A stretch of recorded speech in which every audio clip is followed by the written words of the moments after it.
Bonjour, je vais vous présenter une plante assez magnifique qui est le Crinum powelli. Le Crinum powelli, X powelli, qui est un hybride de deux espèces sauvages, est une plante qui a été hybridée au 19e siècle en Angleterre.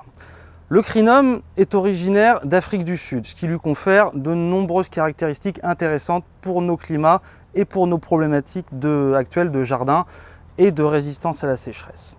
C'est une plante bulbeuse à la base. Vous trouverez un beau bulbe en forme de bouteille qui le constitue et vous pourrez l'acheter soit en bulbe et soit en pot. Ici, il est présenté en potée fleurie. Vous voyez le résultat que ça peut donner. Pour décrire cette plante, on va trouver une plante qui a une rusticité très intéressante. On peut parler de moins 12 degrés en situation plutôt ensoleillée dans un sol toujours bien drainé. C'est-à-dire qu'on peut envisager de le planter au nord de la Loire contre un mur bien exposé, mais toujours avec un sol drainant, c'est-à-dire un sol qui ne va pas retenir l'eau en période froide, à l'automne et à l'hiver principalement. La floraison du Crinum a généralement lieu, c'est assez large en fait, vous pouvez avoir les premières fleurs au printemps et les dernières jusqu'à l'automne.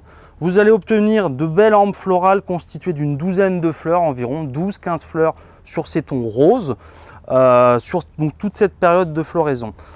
Ce qui est intéressant de noter, c'est que c'est une plante aussi qui sent très bon. Vous avez un léger parfum suave de vanille, ce qui est très agréable. Si vous la cultivez près d'une terrasse, vous pourrez donc profiter de ce doux parfum. Que dire de plus? C'est que de par son origine, elle est très résistante à la sécheresse. Voilà.